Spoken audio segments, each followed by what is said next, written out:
A new day has come with so many new opportunities for you. Grab them all and make the best out of your day. A very good morning to one and all present here. I am Gurvinder Kaur, Assistant Professor in Mental Health Nursing Department.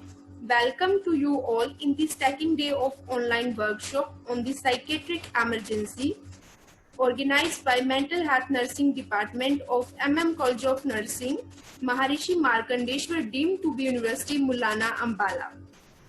Firstly, I would like to thank Dr. Mrs. Jyoti Srin Ma'am, Principal of College of Nursing, to give me such a wonderful opportunity to become a part of this online workshop.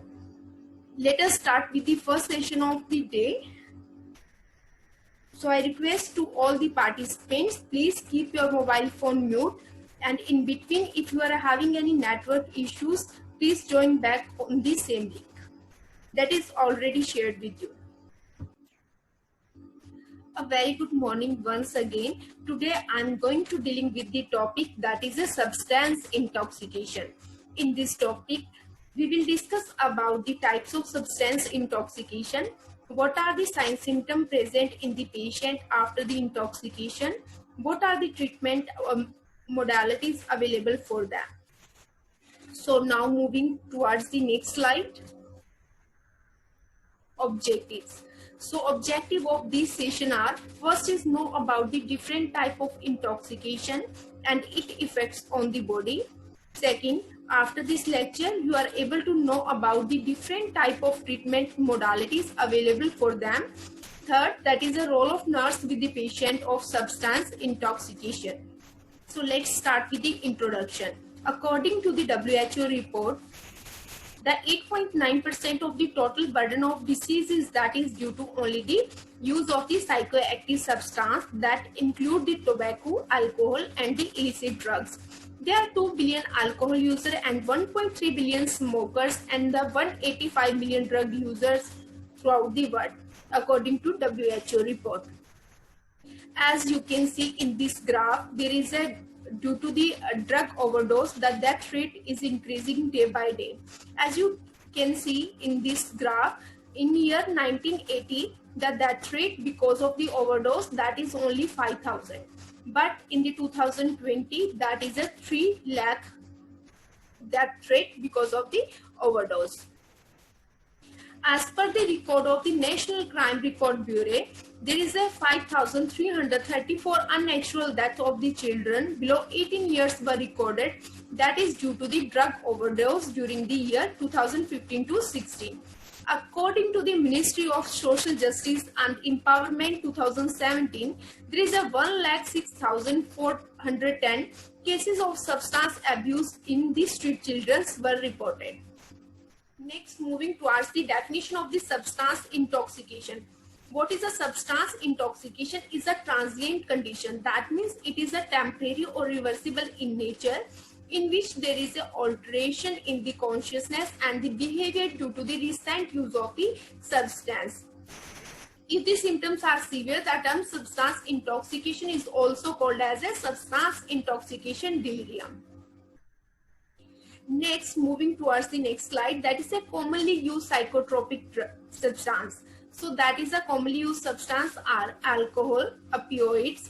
In the opioids like the morphine, heroin, cannabis, cocaine, amphetamine and other symptomimetic drugs, that is also known as a central nervous system stimulants, sedatives and hypnotic, inhalant, nicotine and the other stimulants like a caffeine. Now moving towards the classification of the substance intoxication, that is according to the ICD-10 classification. So what is the ICD-10 classification? That is the international classification of the mental and behavioral disorder according to WHO. So under this, there are 8 classification of the substance abuse that you can see in this PPT. That is the alcohol abuse, opioid, cannabinoid, sedative, hypnotic, cocaine, caffeine, hallucinogen, as well as the nicotine intoxication. Next, that is a spectrum of the psychoactive substance use. As you can see in this slide, There is a casual use as well as the chronic dependence. If person using in the casual way, that is a beneficial, and if person is a chronic dependence, then it is a problematic for the patient. In the beneficial use, like the patient having a positive health, spiritual or the social impact, but in the problematic use, patient having the negative consequences within the family member or within the society. And along with this, patient having a impaired driving, binge consumption of the harmful routes of the administration. And like beneficial use, like there is a for the pharmaceutical purpose, is the alcohol intoxication. Alcohol is a central nervous system represent that is absorbed rapidly into the bloodstream. So because of its rapid absorption, it affects the relaxation of the muscle as well as loss of the inhibitions. Now we can see the how alcohol affects the brain. Alcohol attacks on the three areas of the brain, that is the forebrain, midbrain and the brainstem. So our forebrain is mainly responsible for the motor coordination as well as the decision making capability of the person. Next, it affects the midbrain. Midbrain is mainly responsible for the emotions of the client. In third, it affects the brainstem, that is mainly responsible to control vital sign of the person. So when person is drinking alcohol, so all this part of the brain is affected by it. Now moving towards the alcohol intoxication. What are the signs and symptoms present in the patient after the alcohol intoxication? That first is a slurred speech. That means person having a problem in the speech or speech cannot be understood by the another person. Second is the unsteady gait because of there is a poor coordination. Third one is the lack of coordination. Fourth one, that is the impaired attention, concentration, memory and the judgment, because it affects the decision making capability of the person. Along with this, person always shows the aggressive symptom as well as the inappropriate sexual behavioral symptom, in which it includes like the exhibitionism, masturbation. Sixth one is the overdose, includes like a vomiting, unconsciousness and the respiratory depression. Next, treatment of the alcohol intoxication. If we are having a patient with the alcohol intoxication, so what are the treatment available for him or her? First is the gastric lavage or the dialysis. That is a very important step to remove the drug and support for the respiratory and the cardiovascular system. After that, the administration of the central nervous system stimulant is the contraindicated, because alcohol, it already affects the central nervous system of the person.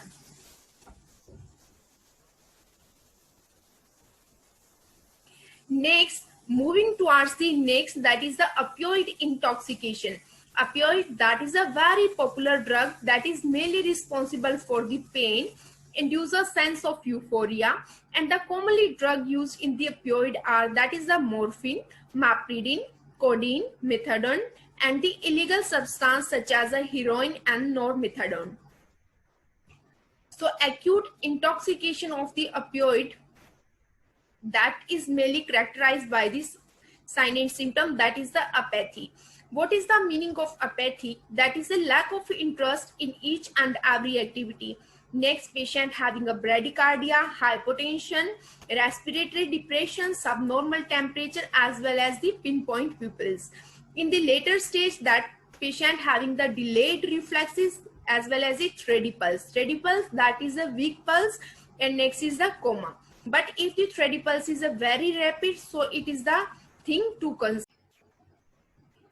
Next is the treatment of the opioid intoxication. In the opioid intoxication, there are two drugs are mainly used for the overdose. That is a naloxone and the naltrexone. And in the detoxification, we can use the drugs that is a methadone, clonidine, naltrexone, and the buprenorphine. In the maintenance therapy, we are using the methadone maintenance drug. Methadone, that is act as a opioid agonist. It helpful to reduce the craving as well as the withdrawal symptom. Next, psychotherapies are very important when the patient is with the substance abuse, in which we can give the individual psychotherapy, behavior therapy, group therapy, and the family therapy.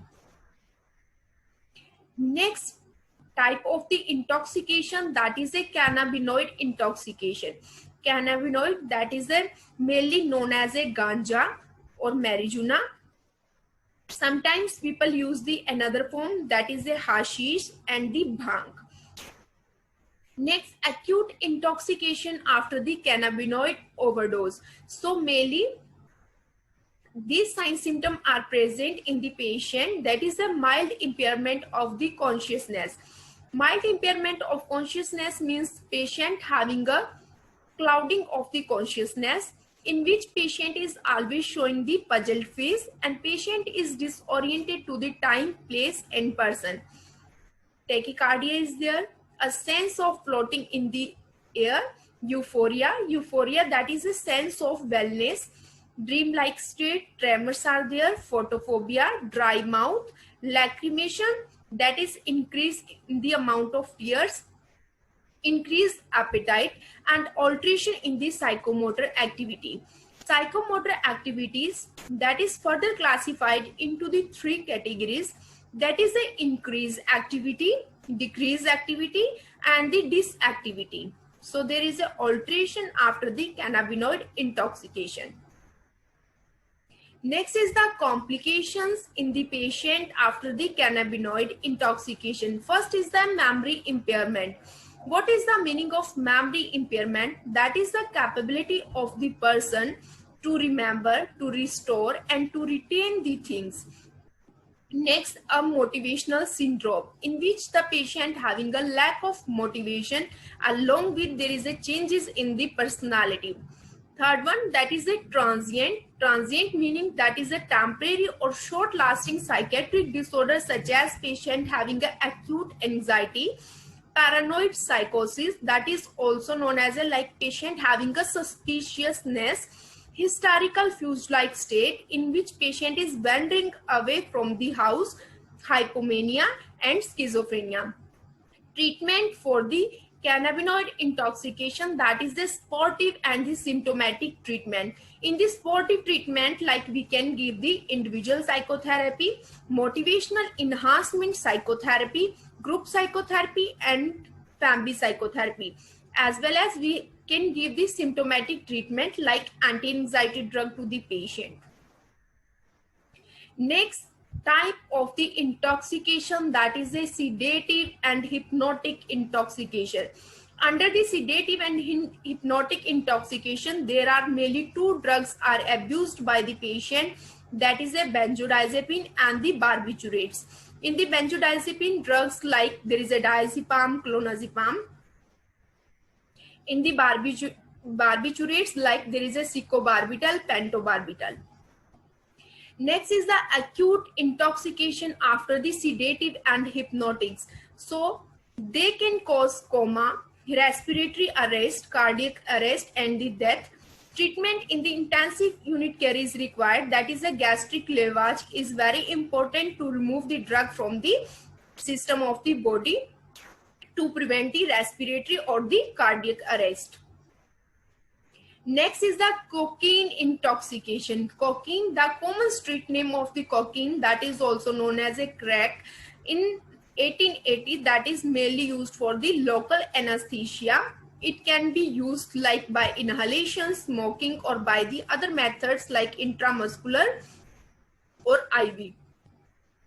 Acute intoxication cause like that is a euphoria feeling, in which there is a sense of well-being along with the sheer happiness. Hyperactivity, that is also known as a increased activity.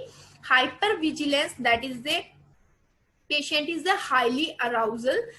Talkativeness, patient is a more talkative. Anxiety, grandiosity, hallucination, stereotype or the repetitive behavior, that includes like echolalia, echopyrexia is present in the patient along with the anger, fighting and the impaired judgment. Impaired judgment including like there is a poor decision making power. Now the treatment, how we can treat the patient, in which we can give the amyl nitrate, it as a antidote, and we can give the like diazepam or the propanol for the withdrawal symptom, as well as we can give the antidepressant to the patient, and psychotherapy. Psychotherapy that includes like there is a motivation enhancement psychotherapy is a very important for the patient with the substance abuse, as well as we can give the family psychotherapy. Family support is a very important in case of the substance abuse. Next is the caffeine intoxication. So caffeine is a stimulant and it is the greatest effect on the brain.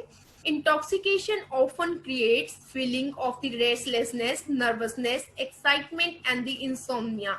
So because of the caffeine, patient having a restlessness, insomnia problem, incoherent flow of the thought and speech, and patient having a agitation also. It is a very common intoxication throughout the world. Treatment of the caffeine intoxication, in which we can use the activated charcoal for the overdose, which often prevents the caffeine from going into the GI tract. And second thing, we can use the laxatives as well as the gastric lavage, and person or the patient can call on the poison control at this contact number. So they always guide the patient regarding their further treatment or the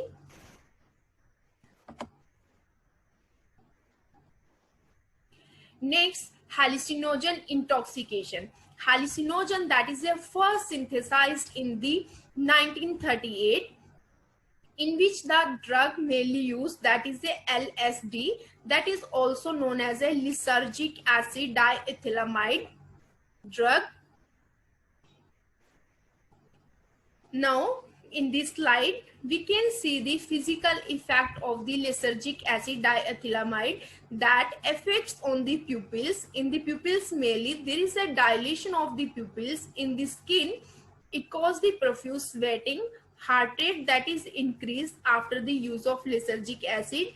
In the gastric tract that is a nausea is present. In the muscles, patient feeling a numbness, weakness along with the tremors.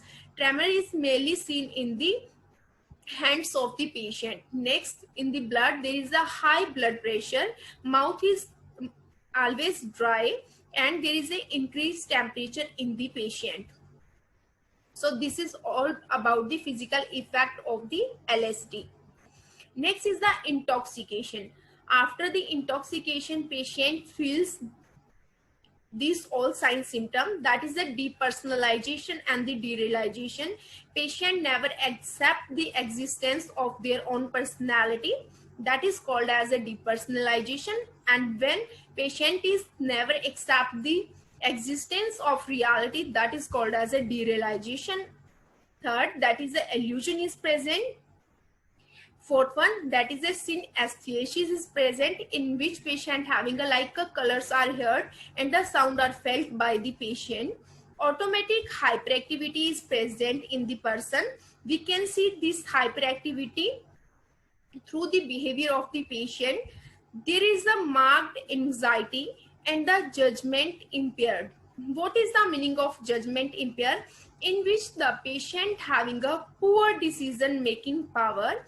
Next is the paranoid ideation. Paranoid ideation, patient having a suspiciousness towards the others. Next is the treatment. In treatment, we can give the anti-anxiety medication to the patient, antidepressant, antipsychotic medication. So both symptomatic and the supportive treatment should be given to the patient.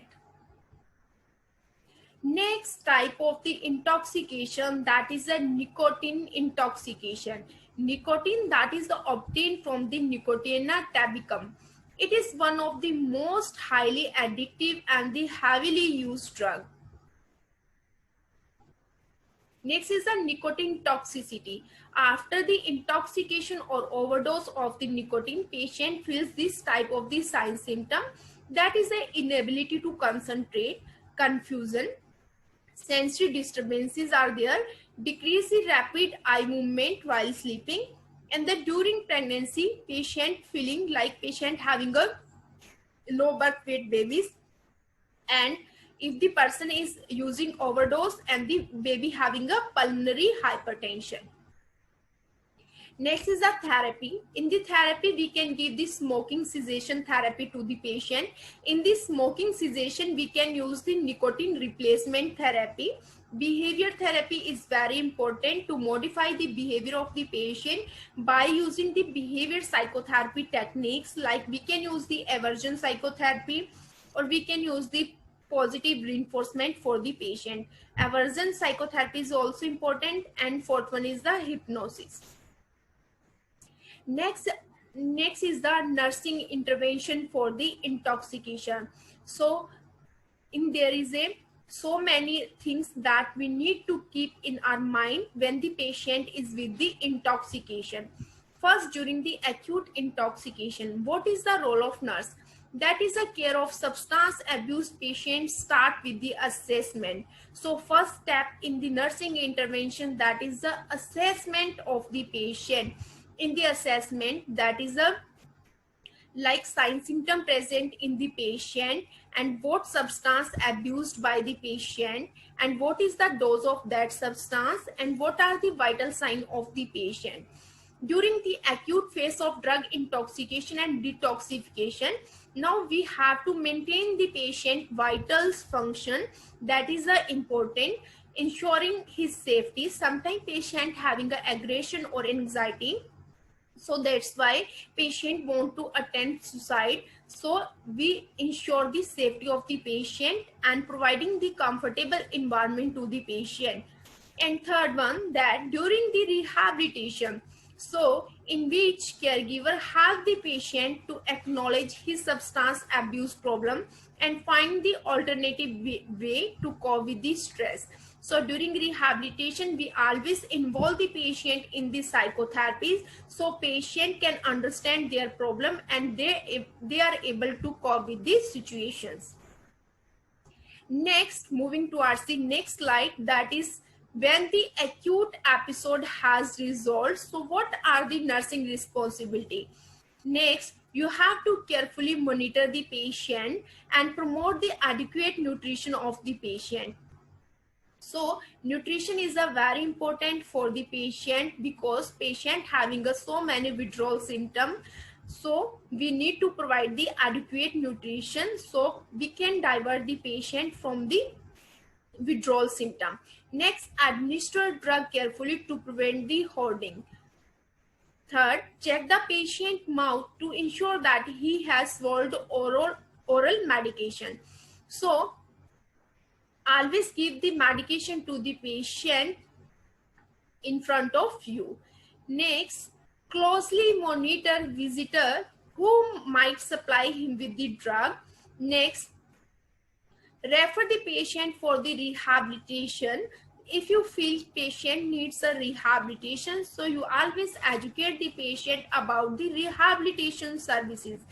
Encourage family member to seek help regardless of whether the abuser seeks it. Family role is a very important. Next, suggest private therapy or the community mental health clinics. What are the community mental health services are available for them? So we need to educate them regarding the things.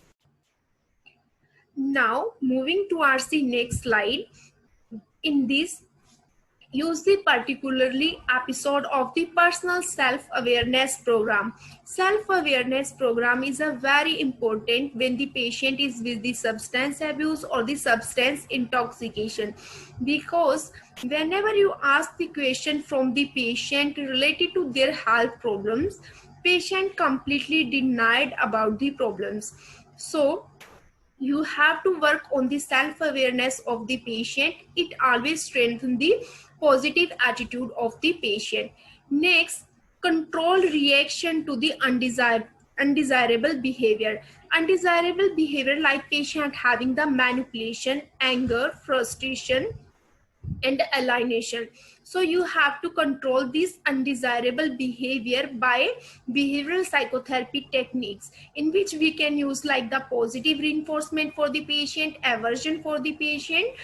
Next, set limits when dealing with the demanding manipulative behavior. When the patient with the substance abuse or intoxication, patient having a manipulative behavior. So as a nurse, we should need to avoid this attention seeking behavior in the patient.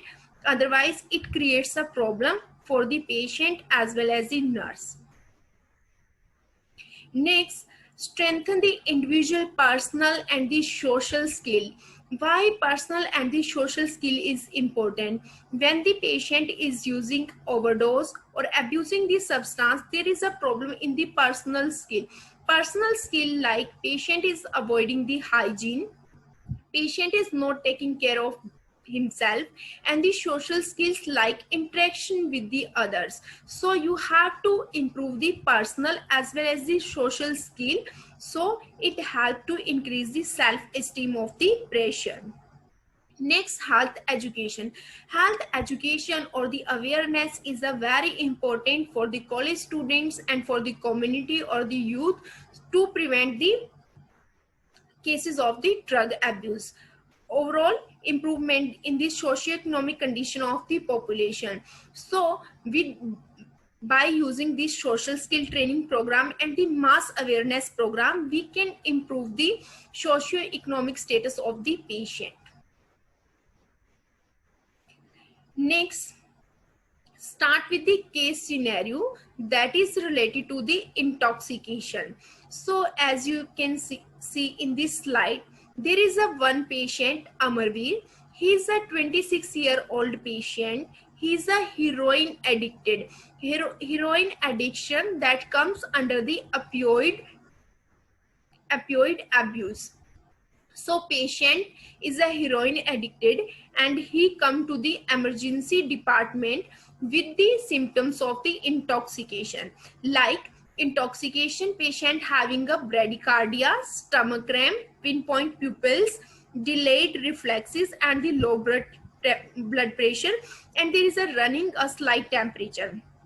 Aside from the intoxication, patient having a good physical shape. In starting, when patient reported to the emergency department, patient is a very polite, even charming to the staff, because maximum patient denied about their problems. So he is hoping you can just give us some medication to tide him over until he can see his regular doctor.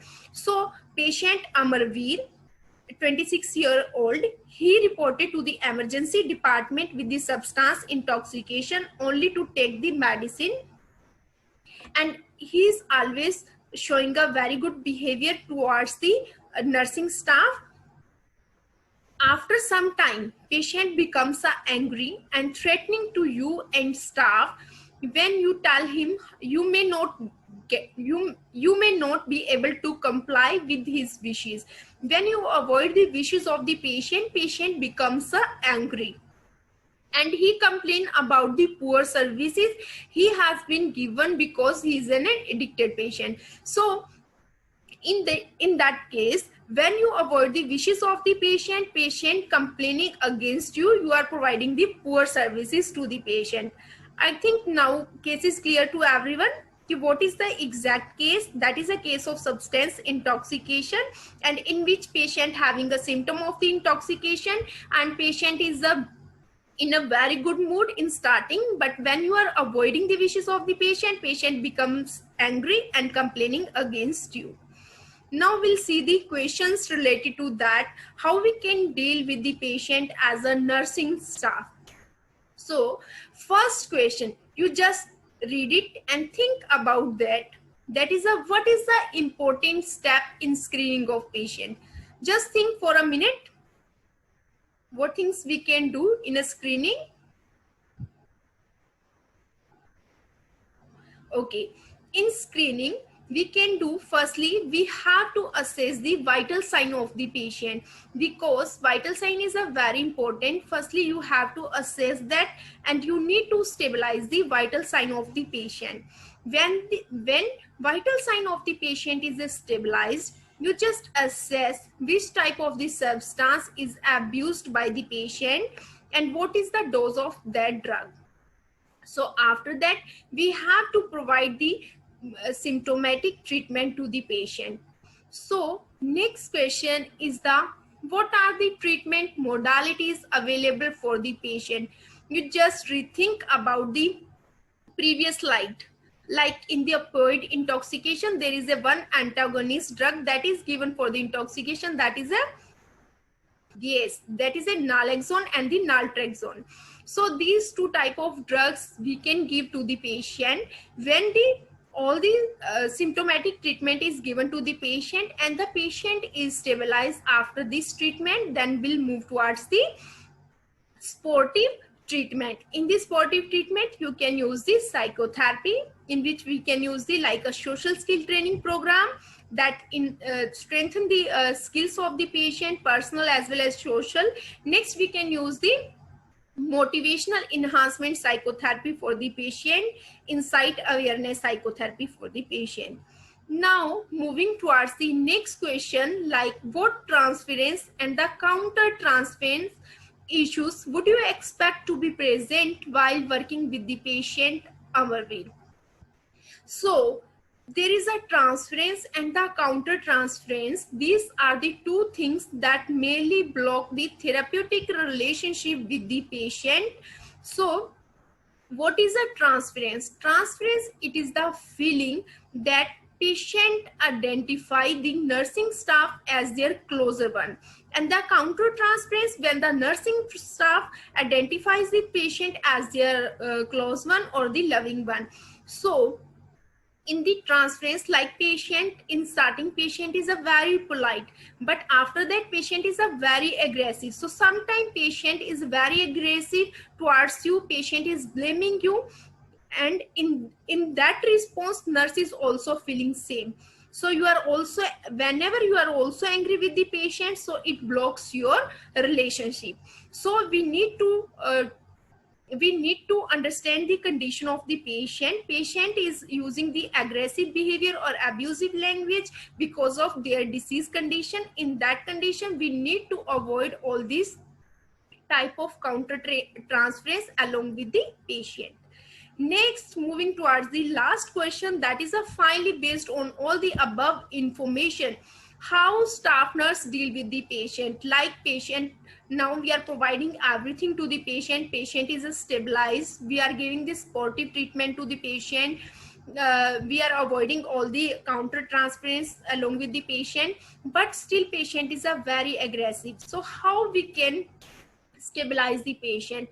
Firstly, you need to divert the patient. Like we can give the anti-anxiety medication, symptomatic treatment to the patient. When patient is relaxed to the some extent, then we need to divert the patient. Diversion therapy, that is only according to the interest of the patient. For example, if the patient like a music, then we'll give to the music therapy to the patient. Otherwise, we can use the progressive muscle relaxation for the patient. So we need to divert the energy of the patient. When the energy is diverted into the physical exercise, automatically patient is relaxed. So after this relaxation, we need to involve the patient in the other psychotherapies, like there is a social skill training program, insight awareness program. So when the patient having an insight related to their problem, so patient easily understand about the things. So I think this case is clear to everyone. Whenever in future you are having a patient with the intoxication, so firstly you have to stabilize the patient, then you have to give the symptomatic treatment, and third one, you jump towards the sportive treatment. And as a nurse, you need to avoid the therapeutic impasses in your therapeutic communication relationship. Next, I conclude my topic. Substance intoxication, it is a very dangerous condition and the things for the concern. That's why nursing staff, we should know that what are the type of the intoxication, what are the signs, symptoms, or what are the treatment modalities for the patient.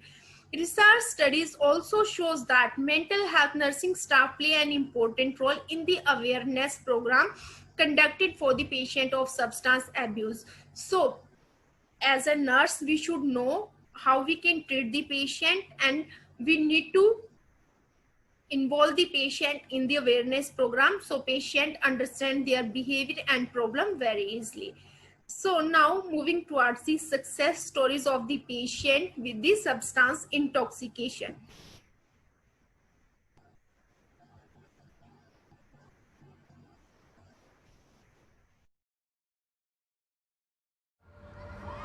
When I was 16, I was at a shooting in Chester in 2008. Everyone that was there, we all hung out after, and we all started getting high together because we didn't want to think about things. It was pills then that I started with because I refused to do heroin. There was no pills around, and I'd been sick for a couple days. I hate being sick. Your body turns on you. It's awful. Couldn't take it anymore, and so I did heroin, and it was cheaper and did the same thing. Heroin is all too available and all too inexpensive, and it's become a drug of choice for so many moms. I've never really had a real reason to stop until I took a pregnancy test, because something my mom said to me about how I was feeling or something, and she's like, "It sounds like you're pregnant." I was like, "No." And then I took a pregnancy test, and I was. I was very happy and excited, but at the same time I was scared. Obviously I needed to go to the doctor, so I sucked it up, and it was difficult. It's hard to go in and say, "Hey, I'm having a baby, but I have a 10 bundle a day habit." These moms feel a sense of shame, guilt, remorse, even failure when they become aware of their pregnancy, and they're afraid to seek medical care, that they're afraid to tell people about their addiction because they don't know what the ramification is going to be. My doctor said, obviously you need to get into treatment, but don't just stop using because it can end the pregnancy. So I was going to the methadone clinic, but that didn't work. When I found out I was pregnant, I could have said, no, I'd rather just keep getting high. And I could have terminated the pregnancy, and I just couldn't imagine doing that.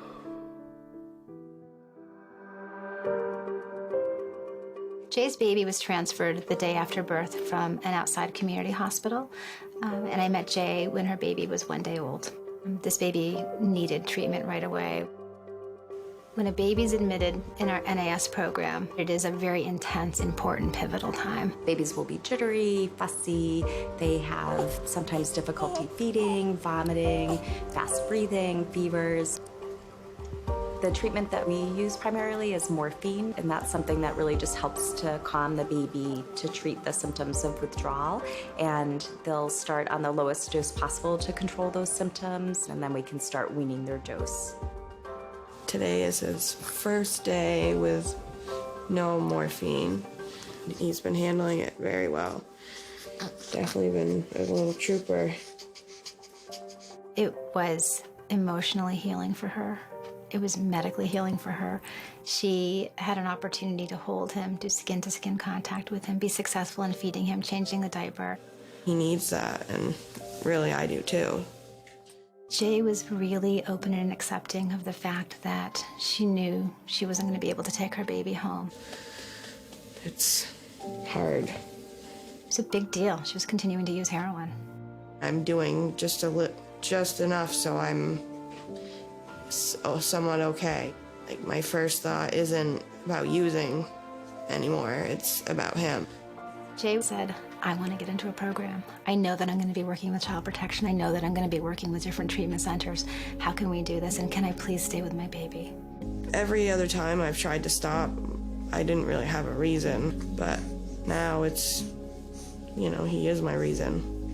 I see hope when these parents are successfully able to complete treatment and able to successfully parent, when they're able to access resources that are there and available for them, and they're ready and willing to access them, when parents and children are able to be reunited. My hope is that I can get clean and stay clean and take my son and raise him. I just want him to be happy and give him everything I didn't have. Feel that he's loved.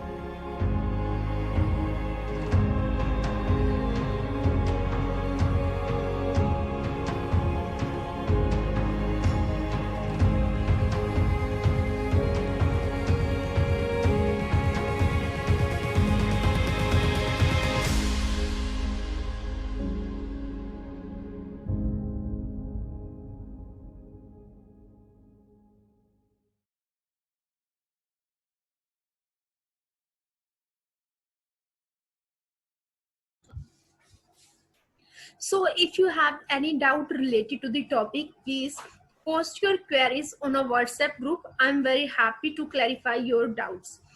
For more knowledge, you can refer all these references. So thank you so much for your patience listening and viewing. Once again, I would like to thank Dr. Mrs. Jyoti Sreen, Principal Ma'am of College of Nursing, Dr. Kirandeep Ma'am, Principal of Institute of Nursing, and Mrs. Parul Ma'am, Organizing Secretary of this online workshop, to give me such a wonderful opportunity. Thank you, everyone.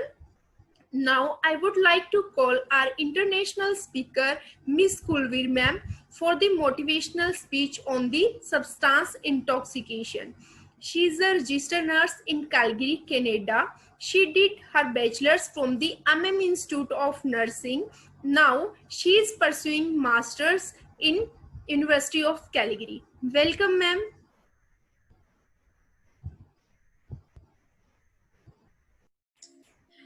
Hello everyone, my name is Kulveer Sandhu and I am a registered nurse at Alberta Health Services in the city of Calgary here in Canada. I am also a Master of Nursing student in University of Calgary, and you'll be glad to know that I completed my Bachelor's of Nursing from Institute of Nursing from Milano. You can go to my Facebook or website for more information, and I will provide you my email address. Because of shortage of time, I will jump directly to the topic we are going to discuss. So the topic is the treatment for substance intoxication or addiction. So in Canada here, specifically in Alberta, we have special treatment plan for addiction and substance intoxication. Treatment option for addiction depends on several factors, including the type of addictive disorder, the length and severity of use, and its effect on the individual. Several treatment options are available, and most people experiencing addiction will receive a combination of approaches. So whenever we get a patient from in the hospital with the substance abuse or any mental illness, first of all, what we do is issue a mental health certificate. So what does mental health certificate means here is, under the Mental Health Act of 1987, mental health certificate is issued under special circumstances by two doctors, and a patient is not mentally capable of making their own decision about their health. Such special conditions are, or the circumstances are, dementia, delirium, alcohol or substance withdrawal phase, or any other mental illness. And this certificate could vary from 24 hours to 1 month, and it can be extended to 6 months depending on the severity of illness of the patient and also on their mental capability. And after 6 months, the doctors have to reassess the patient, and if the patient need to be recertified, again, 2 doctors has to sign the paper again to recertify them. Then the treatment options. There are 3 phases for the patient that needs to be treated with substance abuse. First one is detoxification, then followed by counseling and behavioral therapy, and then last one is the rehabilitation programs. We will discuss these one by one. So in detoxification phase, it is normally the first step in the treatment. This involves clearing a substance from body and limiting withdrawal reactions for the patient. In detoxification, particularly, they are given medical intervention, all the medications depending on the type of substance they are using. For example, if a person is addictive to opioids, they will be given naloxone to counter effect or reverse the effect of naloxone. And if they are addicted to smoking or combination of narcotics and smoking, the person is given nicotine patch or another form in combination of naloxone. And so forth. They are given, depending on the type of substance they are using, their antidote is given, and they are made medically clear for further interventions. Followed by detoxification is the counseling phase. In counseling, the therapy is given that might occur on a one-to-one or in a group or family basis, depending on the needs of the individual. It is usually intensive at the outset of treatment, with the number of sessions gradually reducing over time as the symptoms improve. There are different types of counseling and behavioral therapies available for the patients depending on their condition and availability of the resources in the areas. The most common ones are cognitive behavioral therapy, multidimensional family therapy, motivational interviewing, and milieu therapy. And then after the counseling session is completed, the patients are transition to rehabilitation programs. These are the programs for substance-related and addictive disorders, can be highly effective and typically focus on remaining drug-free and resuming function within social and professional and family responsibilities. So depending again on the services and the severity of the illness, patients are either kept in a short-term residential treatments